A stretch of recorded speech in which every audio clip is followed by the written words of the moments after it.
दिनांक 20 मार्च 2026. इतिहासाचा साक्षीदार व्हा. समानतेच्या क्रांतीला अभिवादन करा. महाड पुन्हा एकदा इतिहास घडवणार.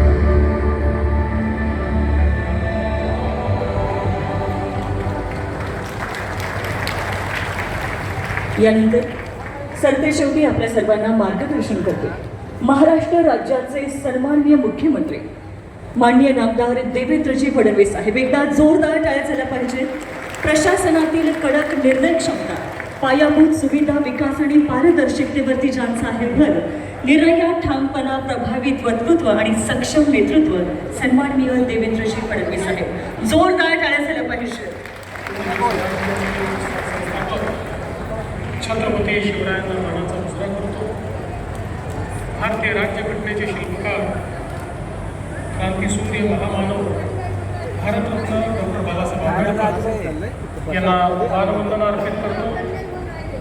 आजच्या या अतिशय महत्त्वाच्या दिनी मंचावर उपस्थित असलेले केंद्रीय राज्यमंत्री रामदास आठवलेजी, मंत्रिमंडळातील आमचे सहकारी संजय शिरसाटजी, उदय सामंतजी, भरत भोगावलेजी, अदितीताई तटकरे, विधानसभेचे उपाध्यक्ष अण्णा बनसोडेजी, मंगेश माकडीकरजी, धैर्यशील पाटीलजी, सुनील तटकरेजी, डॉक्टर ज्योतिताई वाघमारे, या ठिकाणी उपस्थित प्रवीण दरेकरजी, भाई गिरकरजी, नागसेन कांबळेजी, पूज्य भदंत डॉक्टर राहुल बोधीजी, मिलिंद मानेजी, त्याचप्रमाणे जयदीप कवाडेजी, सुनील कविस्करजी, डॉक्टर हर्षदीप कांबळे, श्रीमती दीपा मुंडे मुधोळ, श्री किसन जावळे, श्रीमती नेहा भोसले, श्री संजय दराडे,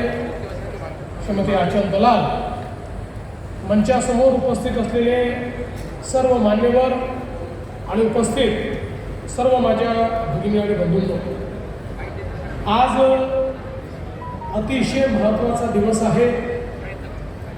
भारतरत्न डॉक्टर बाबासाहेब आंबेडकरांच्या नेतृत्वामध्ये 14 तळ्याचं जे आंदोलन झालं त्याच्या शताब्दी वर्षाची सुरुवात आज आपण करतो.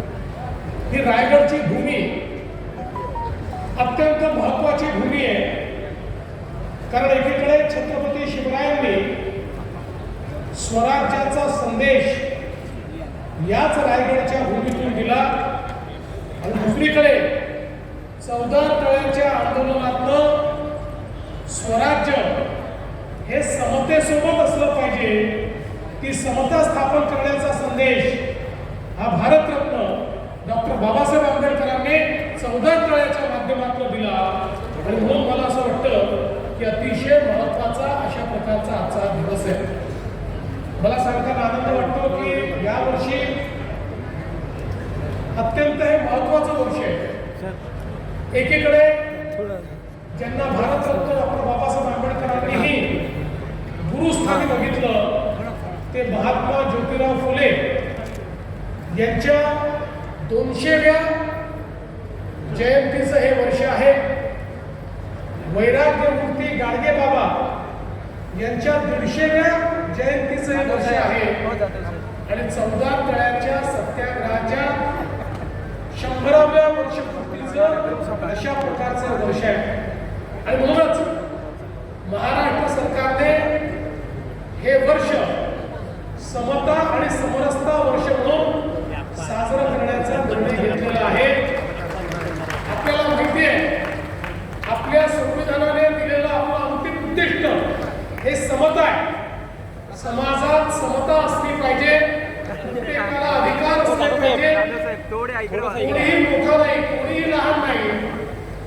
या संविधानाप्रमाणे प्रत्येकाला संधीचा समान अधिकार अशा प्रकारची समता ही समाजात स्थापन करायची आहे.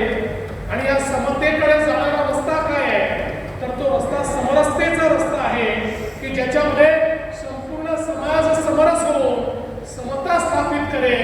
अशा पद्धतीनं समता आणि समरसतेचा हा भाव यावर्षी महाराष्ट्र शासनाच्या माध्यमातून त्या ठिकाणी करण्याचा आपण प्रयत्न केला आहे. खरं म्हणजे आपल्या सर्वांना माहिती आहे चौदार तळ्याचा सत्याग्रह झाला होता, एक प्रकारे भारताच्या इतिहासातला एक अत्यंत निर्णायक अशा पद्धतीचा हा सत्याग्रह होता.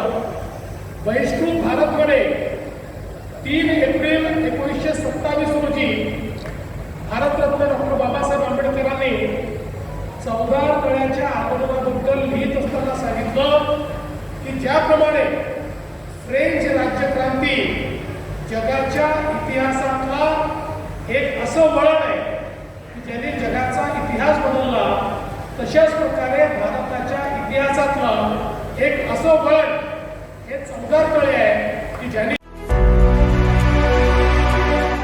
CEN न्यूज देश प्रदेश की ताजा तरीन खबरों के लिए CEN न्यूज को सब्सक्राइब करें और रहें पल पल की खबर से हर पल बाखबर।